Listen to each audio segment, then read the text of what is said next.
হাদিস শরীফে রাসূল করিম সাল্লাল্লাহু আলাইহি ওয়াসাল্লাম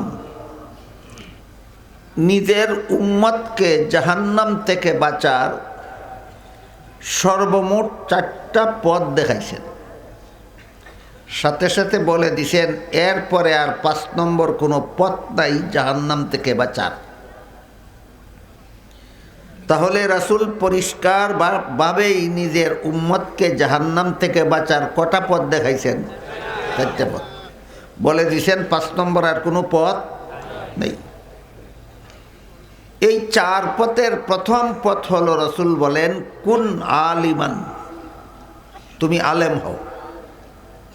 এটা তোমার জন্য জাহান্নাম থেকে বাঁচার 1 নম্বর পথ। আলেম হওয়ার সুযোগ যাদের হয়নি তাদের রাসূল বলেন তুমি আলেমের ছাত্র হও, এটা তোমার জন্য জাহান্নাম থেকে বাঁচার 2 নম্বর পথ। কাজে আমাদের সকলের জন্য একটি কথা বোঝা খুব সহজ, সেটা হলো মাদ্রাসায় যারা পড়ান তারা তো আলেম, তারা জাহান্নাম থেকে বাঁচার কত নম্বর পথে আছেন? আর মাদ্রাসায় যারা পড়ে এরা তো আলেমের ছাত্র, এরা কত নম্বর পথে আছে? 2 নম্বর পথে। এই 2 দল ছাড়া বাংলাদেশে আর বাকি মুসলমানের সংখ্যা কি খুব কম না? শতকরা 99 জন। বাকি 99 জনের জাহান্নাম থেকে বাঁচার পথ কি? আমাদের সমাজের আমার মনে হয় শতকরা 99 জন বললে কমই হয়। হাজারের মধ্যে 99 জন মানুষ এমন আছে যারা আলেমও না, আলেমের ছাত্রও না। কেউ সারা জীবন গৃহস্থী নিয়ে ব্যস্ত থাকে, কেউ সারা জীবন ব্যবসা নিয়ে ব্যস্ত থাকে, কেউ সারা জীবন চাকুরি নিয়ে ব্যস্ত থাকে, কেউ স্কুল কলেজের লেখাপড়া নিয়ে ব্যস্ত থাকে। এদের আলেম হওয়ারও সুযোগ নাই, আলেমের ছাত্র হওয়ারও সুযোগ নেই। আপনারা আমি কি মনে করেন এরা আল্লাহর বান্দা নয়? যারা আলেমও না, মাদ্রাসার ছাত্রও না, এরা কি নবীর উম্মত নয়? এদের কি মরণ নাই? এদের কি জাহান্নাম থেকে বাঁচার দরকার নাই? এরা বাঁচবে কিভাবে? এদেরকে আল্লাহ রাসূল বলেন আউ মুস্তামিআন, তোমরা যারা আলেমও না, আলেমের ছাত্রও না, তোমাদের জন্য জাহান্নাম থেকে বাঁচার 3 নম্বর পথ হলো তোমরা আলেমদের কথা মনোযোগে শুনো এবং তাদের কথা মতো জীবনযাপন করো। তোমাদের সকলের জন্য জাহান্নাম থেকে বাঁচার পথ। সমস্ত কৃষকদের জন্য জাহান্নাম থেকে বাঁচার এইটাই পথ, আলেমদের কথা মনোযোগে শুনো, তাদের কথা মতো জীবনযাপন করো। সমস্ত ব্যবসায়ীদের জন্য এটাই 3 নম্বর পথ জাহান্নাম থেকে বাঁচার। সমস্ত চাকুরিজীবীদের জন্য জাহান্নাম থেকে বাঁচার এই 3 নম্বর পথ। স্কুল কলেজ ভার্সিটি পড়ুয়া ছাত্রদের জন্য, শিক্ষকদের জন্য জাহান্নাম থেকে বাঁচার এই একটাই 3 নম্বর পথ, সেটা হলো তোমরা আলেমদের কথা মনোযোগে শুনো এবং তাদের কথা মতো জীবনযাপন করো। প্রশ্ন হলো জীবনের কোন কোন কাজ আমরা যারা আলেমও না, আলেমের ছাত্রও না, আমরা জীবনের কোন কোন কাজ আলেমদের কথা মতো করব? এই বিষয়টা আমার মনে হয় সমাজে আলোচনাও হয় না, আর মনে হয় সাধারণ মানুষ কেউ জানেও না যে কোন কোন বিষয়ে আমরা আলেমদের কথা মতো কাজ করব। এই জন্য এই বিষয়টা একটু পরিষ্কার হওয়া দরকার আমি মনে করি। মানুষের জীবনে যত কাজ আছে সবগুলি প্রথমত 2 প্রকার। হয়তো ধর্মের কাজ হবে আর না হয় সংসারের কাজ হবে। এর বাইরে মানুষের জীবনে আর কোনো কাজ নেই। হয়তো ধর্মের কাজ আর না হয় সংসারের কাজ।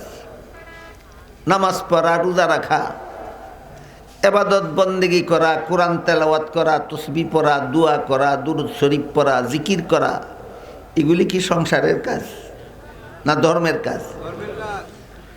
আর খাওয়া দাওয়া করা, ঘুমানি, পেশাব পায়খানা করা, ব্যবসা বাণিজ্য করা, চাকরি করা, এগুলি হইল সংসারের কাজ। ধর্মের কাজগুলি আলেমদের কথা মতো করতে হবে। কেন? আগে বুঝি, তারপরে সংসারের কাজের ব্যাপারটা বুঝব। ধর্মের কোন কাজ কিভাবে করলে শুদ্ধ হয় আর কিভাবে করলে ভুল হয়, একমাত্র আলেমরা জানে, আর কেউ জানে না। বলেন তো আপনারা, কিভাবে উজু করলে শুদ্ধ হয় আর কিভাবে উজু করলে ভুল হয় জানে কে? তাহলে আমার উজু করতে হবে কার কথা মতো? আলেমের কথা মতো। কিভাবে নামাজ পড়লে শুদ্ধ হয়, কিভাবে নামাজ পড়লে ভুল হয়, আলেম ছাড়া কেউ জানে না। কাজে নামাজটা যদি আমার শুদ্ধ হওয়া চাই, তাহলে নামাজ আমার আলেমদের কথা মতো পড়তে হবে। কিভাবে কোরআন তেলাওয়াত করলে শুদ্ধ হয় আর কিভাবে করলে ভুল হয়, আলেম ছাড়া কেউ জানে না। সুতরাং কোরআন তেলাওয়াত করতে হবে আমার ইচ্ছা মতো, না আলেমদের কথা মতো? হজ করতে হবে আমার ইচ্ছা মতো, না আলেমদের কথা মতো? তাহলে ধর্মের সকল কাজ আমাকে আলেমদের কথা মতো করতে হবে। কেন? শুদ্ধ হওয়ার জন্য। শুদ্ধ না হইলে এটা গ্রহণযোগ্য হবে না। এই কথাটা মনে রাখুন যে ধর্মের সকল কাজ করতে হবে আলেমদের কথা মতো। কেন? শুদ্ধ হওয়ার জন্য। এবার আমরা বোঝার চেষ্টা করব সংসারের কাজগুলি আমরা আলেমদের মতো কেন করব, আলেমদের কথা মতো কেন করব। যেমন ধরেন, খাওয়া দাওয়া করা সংসারের কাজ। আমি যদি আলেমদের কথা মতো না খাই, নিজের ইচ্ছা মতো খায় অনেকে, তাহলে শুধু ডান হাতে খাবে না, যখন ইচ্ছা ডান হাতে খাবে, যখন ইচ্ছা বাম হাতে খাবে। আমাদের বাংলাদেশে এমন ভদ্রলোকের অভাব নাই যারা বাম হাতে চা খায়, বাম হাতে বিস্কুট খায়। আপনাদের নবী যদি মিথ্যা কথা বলে না থাকেন, তাহলে বিশ্বাস করুন আপনাদের নবী বলে গেছেন যে বাম হাতে খায় তার সাথে শয়তানে খায়। আপনারা কেউ চান আপনার সাথে শয়তানে খাইতো? তাহলে খেতে হবে আমার ডান হাতে। শিখলাম কোথায়? আলেমদের কাছে। সুতরাং ডান হাতে খাওয়া আমরা আলেমদের কাছে শিখেছি। নবী বলেছেন ডান হাতে খাও, বাম হাতে খাইলে তোমার সাথে শয়তানে খাইবে। সংসারের কাজটা আমার ইচ্ছা মতে করলে হবে না আলেমদের কথা মতো করতে হবে? গেল খাওয়ার ব্যাপার। পেশাব পায়খানা ও সংসারের কাজ, কিন্তু হাদিস শরীফে আল্লাহর রাসূল বলেছেন ইযা আতাইতুমুল গায়িতা ফালা তাস্তাকবিলুল কিবলাতা ওয়ালা তাস্তাদবিরুহা।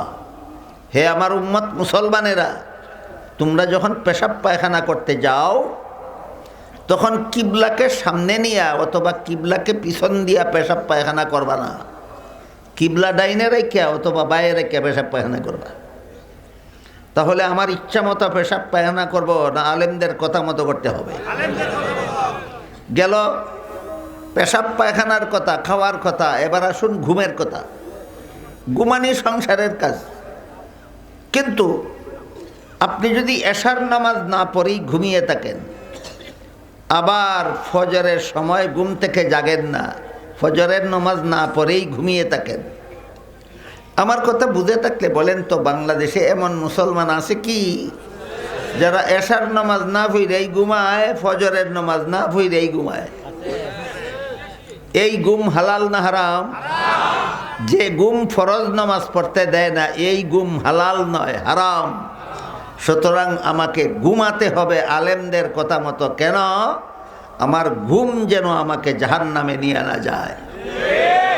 তাহলে সংসারের কাজগুলি আলেমদের কথা মতে করতে হবে হালাল হওয়ার জন্য। সংসারের কাজগুলি আলেমদের কথা মতে করতে হবে কি জন্য? হালাল হওয়ার জন্য। ধর্মের কাজগুলি আলেমদের কথা মতে করতে হবে শুদ্ধ হওয়ার জন্য। আর সংসারের কাজগুলি আলেমদের কথা মতো করতে হবে হালাল হওয়ার জন্য।